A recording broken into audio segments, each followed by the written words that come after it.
It is now time for Cleared to Play, where we take you inside the tent, get you updated on the latest injuries in the Bay, and proud to partner with UCSF Health on this segment and bring in Associate Professor of Orthopedic Surgery, Dr. Nirav Pandya. Doc, good doc. How you doing, and who plays basketball tonight?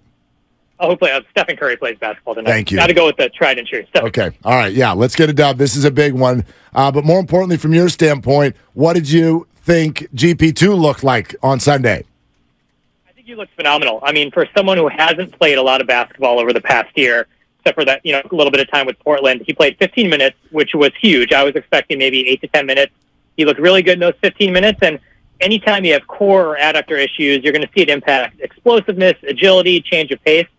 You really didn't see him have any impact in terms of those things bothering him. So he looked great. Didn't look like he was in pain. So I think the best case scenario for him is he hopped right back in. It looked like he's been playing basketball for several months. So I think that's good news for the Warriors. And in terms of his return, as far as being able to play additional minutes or stretch himself out, do you see anything with his return to play that might limit his ability to play increased minutes as the season goes on?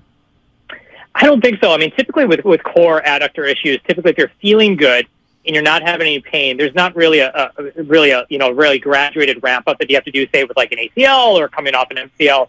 So as long as he's feeling well and he's moving well, which it sounds like he is, and there's luckily not too many back-to-backs coming up, I think he should be fine, and I wouldn't be surprised just on how good he looked if you see him potentially playing 25, 30 minutes these last couple of games of the season as the stakes get higher. Wow. Doc Pandya with us on Willard and Dibs. Doc, we got a couple of Brock Purdy questions for sure. First of all, what's that contraption on his arm, and what do you think about that? I saw you tweeting about it the other day. Yeah, everyone thought he had a robot arm. That's not going to bode well against the pass rush. But no, absolutely. That is it's a hinged elbow brace. So what that is, it's basically a brace that allows you to move your arm in certain degrees of motion, and that little dial on the side lets you lock in how many degrees you want to move it. So first couple weeks, you may be saying, look, just move it 0 to 90. Then you can kind of increase it up. So it allows you to basically do mobility without having to stress any kind of repair. And the reason you want to do that with something like UCL repair is that if you just cast someone for 6 weeks, yeah, the ligament's going to heal, but you're going to get all this muscle atrophy. You're going to get all the stiffness. So it allows you to get some mobility while protecting it. And it's pretty standard after these kind of surgeries. So good to see him in kind of the standard run-of-the-mill thing that we see for elbow surgery in athletes. We heard Kyle Shanahan today intimate something about the timeline, and he used the phrase 6 to 8 months. Now, we've all thought that 6 months was kind of the cookie-cutter timeline for the recovery for Brock Purdy. What would lead it to be 8 months and not 6 months?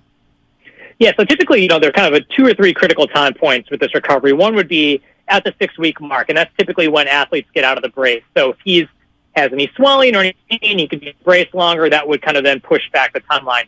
The second big one is at 3 months, and that's typically when the ligament is healed enough where you start throwing. And if at that point he, same sort of things, doesn't have mobility, is still having pain, issues in terms of how the ligament's healing, then you may start throwing at month 4 or month 5, and that pushes everything back. So I think we're still so early on with this process that absolutely could there be things that get pushed back. And unfortunately, all the data we know is for baseball pitchers. It's pitchers who come back at 6 months after the surgery who have chronic degenerative tearing of the tendon as opposed to this huge traumatic injury. So a lot of it is guesswork. We should know at 3 months if that will be kind of the 6-month timeline. But if there are any setbacks or his elbow isn't responding well, you could see it be 7 months or 8 months, which is the great unknown with these kind of injuries in quarterbacks. Doc, I guess the follow-up on that would be, I think we all get that anything in life could take a turn. It could take a turn for the worse. But is the timeline actually 6 to 8 months, or would 8 months mean that something somewhat abnormal has happened? If you're looking at the data in pitchers, that would mean something abnormal has happened. If you look at most pitchers who get this done, 6, maybe 7 months. If you're going out to 8 months, then there's something potentially going wrong. And then you do worry about, what does this mean for Brock Purdy in this season? Will he be able to play? Because that means there's probably been a setback along the way. So, yes, 8 months would be beyond what would be normal, typically what we see with this repair. And hopefully we can get some good news over the course of the next 3 weeks or even closer to 3 months to where he'll be able to get that robotic brace off and get closer to being able to return. Giants are getting started in a couple of days. Austin Slater out with a left hamstring strain. What do you think the return to play is going to be like for a baseball player this early to have a hamstring issue? Yeah, and it's actually pretty common in baseball players. We're seeing an increase in them over the past 4 to 5 years of MLB players losing time for hamstring strains. Most commonly in MLB players, it's usually a grade 2, which means a partial tear. Typically involves the hamstring on the outside part of your leg. In general, if you look historic at these players, it usually ends up being around 3 weeks. They may kind of push that out to 4 because it's so early in the season. And there's about a 16 to 20% chance of re-injury. So it is something that you do see in baseball players because they go from standing for long periods of time and then being really explosive, which is probably the worst thing possible for your hamstring. So I think they're probably going to err on the safe side and say, look, let's nip this in the bud. Let's get it at 3 to 4 weeks.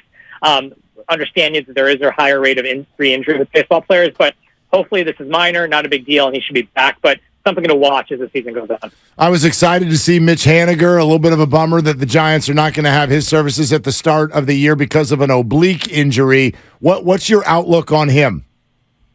So, if this is the first time oblique injury for him, you would say, look, it usually ends up being about 3 weeks, not a big deal. He had an oblique issue back in 2017 that took about 6 to 7 weeks to get better. And then he's had all these other core issues, back issues. So I do get a little worried whenever you get kind of that core injury in someone who's had the history like him. And maybe they may kind of draw this out and be 4 or 5 weeks. So it is a little bit of concern. Clearly he's dealt with it. So I think at least he knows the pain and what it means in terms of returning to play. But if it does draw it a little bit, I don't think it's necessarily a concern for Giants fans. It's just the fact that he's had so much happen here. Let's just get this healed before it becomes more of a chronic issue as the season goes on. Doc, are you going tonight, or are you going down to the manhole and throwing stuff at the TV? It's going to be the manhole, throw stuff at the TV. That's pretty much what's going to happen. Yeah. Yep. All right. Me too. Yeah. Okay, Doc, thank you so much. Great to have you. Thanks a lot, guys. Appreciate it. All right, there he is. That's Dr. Nirav Pandya. The proceeding was sponsored by UCSF Health.